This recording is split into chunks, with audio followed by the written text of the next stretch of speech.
You know what? It is so unfortunate that some people still believe my lessons are fake, ineffective, and that they don't actually work. You see, I play my gambits all the time and always win like this. In this video, I'm going to show you how I defeated a 1995 rated opponent in just 10 moves with the Auto-Schnapp gambit that some people are criticizing. Here is how the game started, and I'll let you guys be the judges. I was white and I started with e4. My opponent played e6. I played pawn to c4 and they responded with d5 like every French player does. So what I did was taking with my c-pawn as always. Remember, you always want to take back with your c-pawn, and this is when they took back. Now in this position you have two continuations. You can play the mainline Auto-Schnapp gambit with queen b3. This is called the Auto-Schnapp. If black takes, that becomes the Auto-Schnapp accepted. If they don't, that'll just be the Auto-Schnapp declined gambit. I should mention to say queen a4 is not considered to be the Auto-Schnapp gambit because this comes with check, and in the long run if black takes, you have an opportunity to take back, so this can't be considered to be a gambit. Anyway, this is what I love to do, queen a4 check.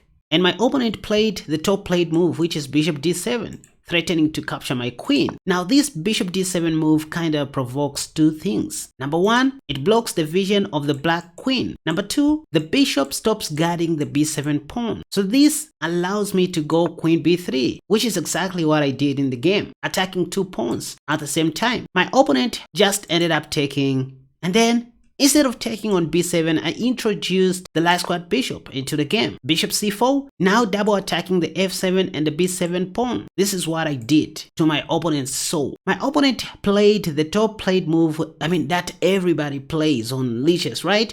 Queen e7, and I did cover this move in my first tutorial video on the Auto-Schnapp. Now speaking of queen e7, I want you guys to note these things. Queen e7 is always disadvantageous for black in that it slows their kingside development. How is this dark squared bishop going to be developed? Not anytime soon. In some instances, queen e7 goes together with pawn to d3 so that if pawn takes, you block with your dark squared bishop. You just want to make use of that clearance sacrifice for your knight to come to f3. Story for another day. I took on b7 with my queen and my opponent played bishop c6, not wanting me to take their free rook. And this is when I played queen c8. This is check. Only move is queen d8, after which I played bishop takes f7.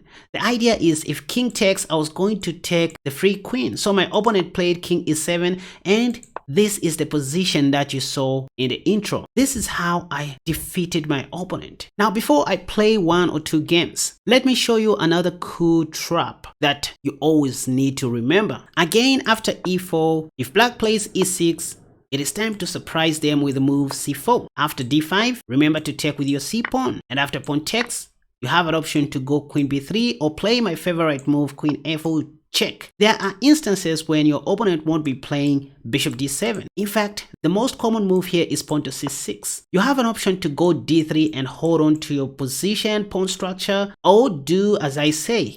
Take with the pawn, and after queen takes, you develop your king's knight. This is a psychological move, and believe you me, the top played move in this position is knight f6. They just want to develop their pieces and castle short as early as they can. But this is when you can introduce your light squared bishop in the game once again. And this kind of forces black to play queen e4, a psychological move. But you see, this comes with another disadvantage in that we can pin the queen on the next move given a chance. Seeing this, most black players play bishop e7, running away from this pin, right? So the question is, should you still play rook e1 or not? I guess most of you guys have forgotten what I said in my first tutorial video. Rook e1 is okay, but it's just a sheer waste of time, to be honest. The best you can do is to take or get back a pawn. Oh, this is just a free pawn, by the way. You have 6, black now has 5. You see, if black takes this bishop, you have knight g5 check, which also wins the queen. and right on move 10, your opponent must resign. So this is one of the reasons why I love the Steiner variation of the French defense. Now let me try to play 1 or 2 games just to entertain your eyeballs. But hey, do me a favor before we start. You aren't watching my videos up to the end nowadays. You see, the best you can do to support this channel or tell the algorithm that you love what I do is by watching my entire videos and also sharing. Not forgetting to subscribe if you haven't already as well. And don't forget to check out Casper Tech, my app that helps you to send bulk emails, invoices, track expenses, and also managing your personal and business finances. New chess courses are also available at casperchess.com. Now we dive in. Okay, so we have a game. I'm playing against Sniper Codes. This features the Auto-Schnapp Gambit. So the idea is to take with my C pawn on d5 and then go queen a4 check. In my next video, I'll show you the queen b3 line, but for now, let's go queen a4 check. I'm trying to invite, yep, knight c6. This is the first time I'm seeing this move, to be honest. c6 and bishop d7 are the most popular moves. Knight c6, what can I do against this? I'm tempted to go bishop b5. On the other hand, I'm looking at knight c3. But I think let me just take. It's not much of a stretch. Besides, I have bishop c4. So this is a sneaky move, inviting queen e4 check, knight e2, then win the queen. This is what most average players do. My opponent would love to give a check. Okay, they played queen e5. Nevertheless, I can still go knight e2. This will also allow me to go d4, I guess. Not pawn to f4. Also, this is kind of a sneaky move. First, I need to castle short. Wait a second, am I going to run into some sort of trouble? No, I don't think so. I have bishop takes. Yeah.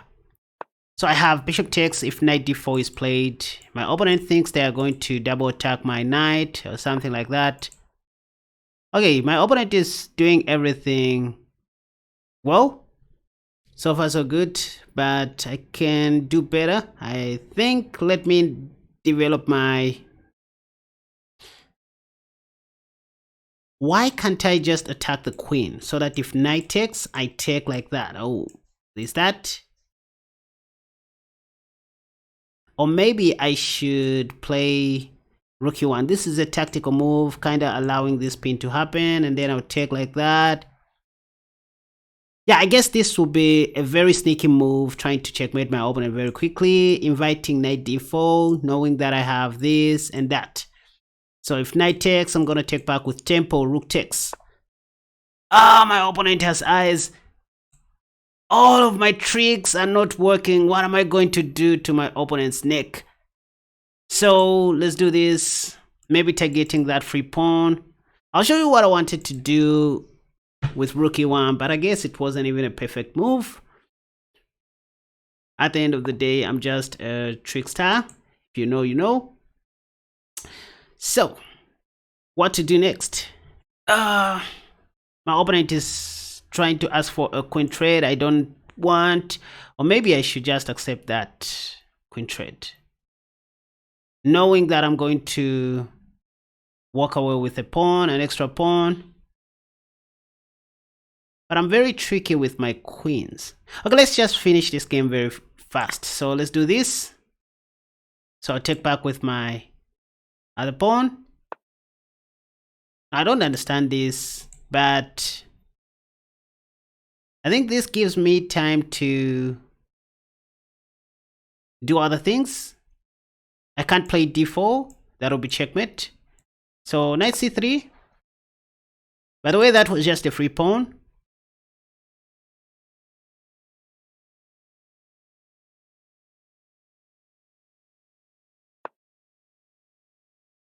If I want, I can trade. This is the right time for me to say no to a queen trade. And then I'll play pawn to b4, giving a chance.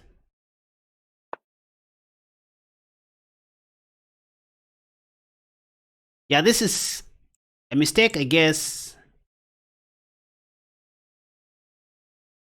Yeah, it's just a mistake. I have pawn to b4 anyways.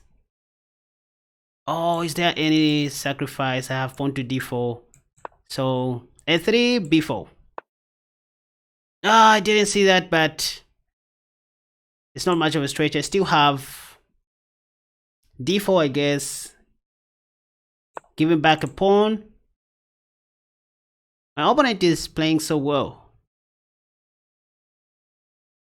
So I'm just going to take with my knight, then play bishop e3. Yep. Maybe that will win me a free pawn again.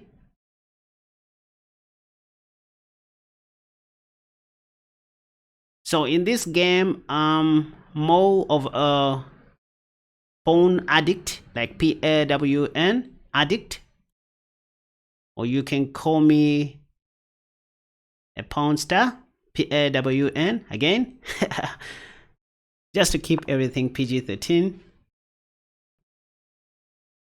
which isn't the idea. So let's just take. Are they going to play knight g4? Oh, I should be very careful. Getting low on time. I don't think this is a great move. Besides, I have check. So the bishop should go back, and I have this other move. It's very annoying. My opponent needs to be... Oh, wait a second. My opponent is making non-committal moves. Let's attack the knight. I have this. Where's this knight going to go? It's trapped. Kind of trapped. I have bishop takes.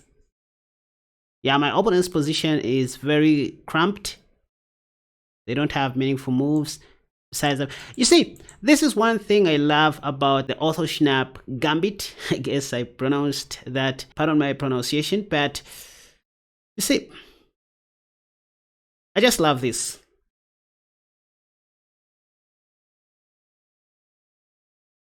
It leads me to amazing positions. At the end of the day, I find myself having great position. That was just a great positions. That was just a blunder, by the way.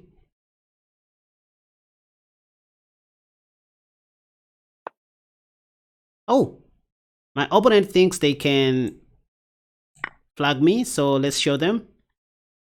Can I checkmate my opponent with 30 seconds? I'm supposed to play pawn to s6 now to separate that pawn from that, and then play knight b5. Yes, this is check. Then take with the pawn, and then go in with my queen, then checkmate. Okay, my opponent doesn't want to die. Still, pap and mate.